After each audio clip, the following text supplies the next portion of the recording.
Shalom, salam damai sejahtera di dalam kasih Tuhan. Jumpa kembali di Pagi Menyapa. Saya Pendeta Lukas Eko Sukoco, siap untuk mendampingi, dan mari kita satu hati untuk mohon tuntunan Roh Kudus terlebih dulu. Mari kita berdoa.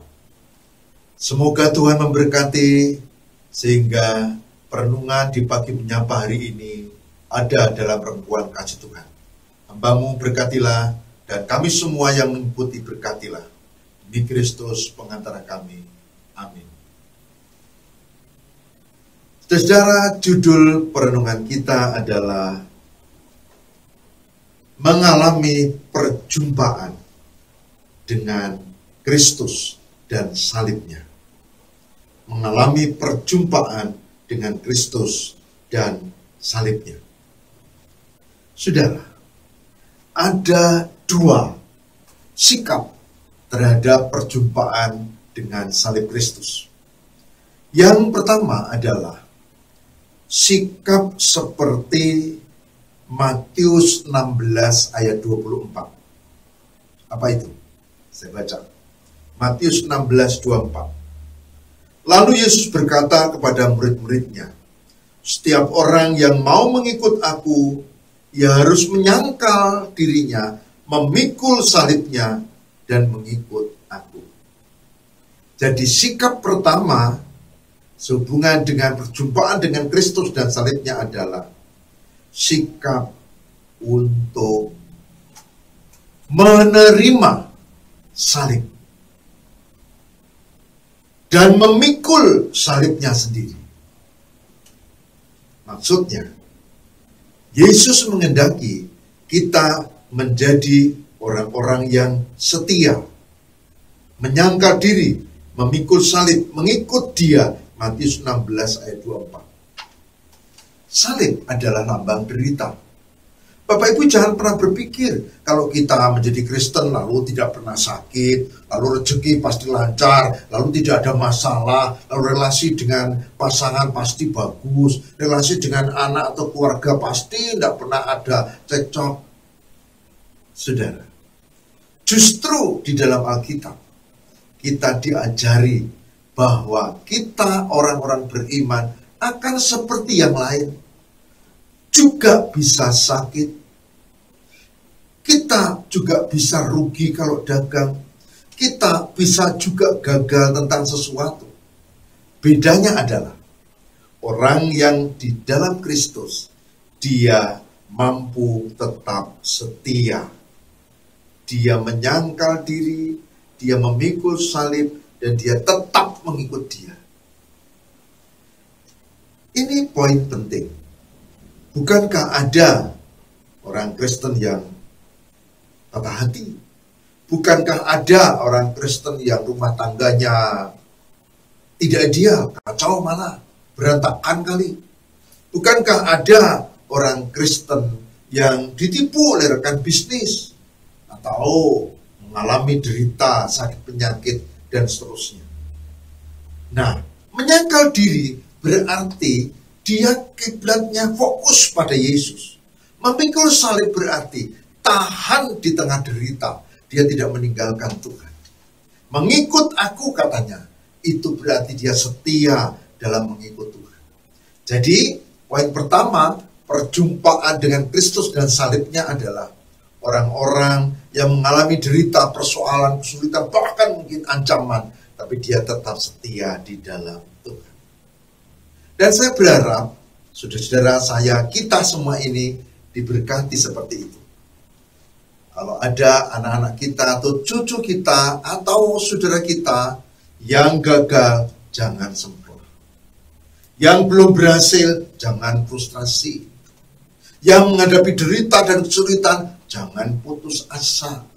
Karena berjumpa dengan Kristus dan salibnya berarti kita memiliki pengharapan, tapi kita juga siap untuk meneruskan hidup di dalam penyertaan Tuhan.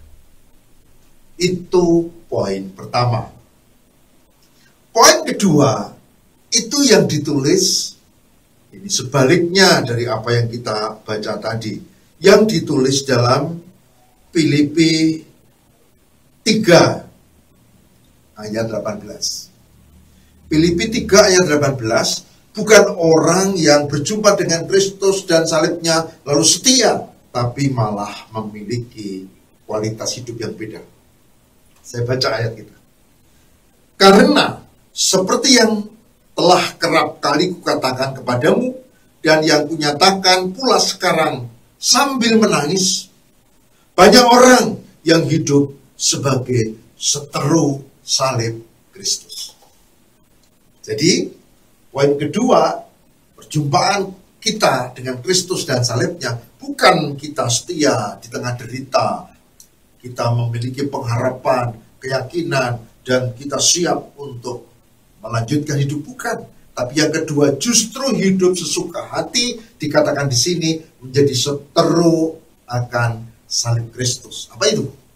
Seteru akan salib Kristus berarti dia tampaknya memang mungkin Kristen, tetapi dia tidak mau memikul salibnya. Dia tidak mau menghadapi kesulitan, derita, dan persoalan.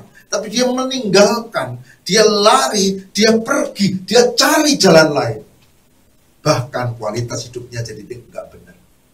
Dia hidup sebagai seteru salib Kristus. Bukan untuk hidup dalam kemuliaan Tuhan, dia berkorban. Tapi sebaliknya, dia melakukan hal-hal yang tidak semestinya. Seteru salib Kristus dikatakan di sini adalah orang-orang yang kualitas hidupnya tidak seperti yang dikehendaki Tuhan. Tidak ada ketekunan di dalam Tuhan. Tidak ada penyembahan dan kemuliaan bagi Tuhan. Tidak ada. Yang ada adalah diriku, kepentinganku, egoisku. Nah, itu hidup sebagai seteru salib Kristus. Ada dua pilihan. Yang pertama, tahan uji dan setia. Yang kedua, meninggalkan Tuhan dan seteru. Dan saya mengajak Bapak Ibu, hari ini mari kita belajar untuk tidak menjadi seteru salib Kristus, tapi pikul salib kita ikuti Dia yang memberikan pengharapan dan penyertaan. Karena di dalam Tuhan pasti ada pertolongan, dan di dalam Tuhan pasti ada berkat. Baik Ibu Bapak dan Saudara, dari dua jalan ini semoga kita menjadi orang-orang yang siap untuk mengikut Dia dengan memikul salib kita sendiri yang penuh derita, kesulitan, persoalan, ancaman, dan macam-macam. Setia di dalam Tuhan. Mari kita mohon kekuatan Roh Kudus, sebab tanpa Roh Kudus kita tidak mungkin akan bisa setia. Kita malah bisa jatuh jadi seteru salib Kristus. Mari kita mohon tuntunan Roh Kudus.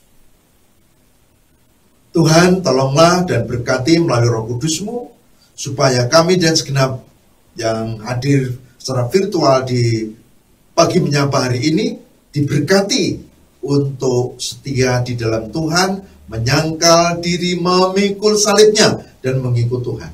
Dan bukan menjadi orang yang hidup sebagai seteru salib Kristus. Roh Kudus, tolong dan tuntun kami satu persatu, dan berkatilah. Karena hanya dengan penyertaan-Mu kami mampu setia. Terima kasih Tuhan. Inilah doa kami demi Kristus pengantara kami. Amin.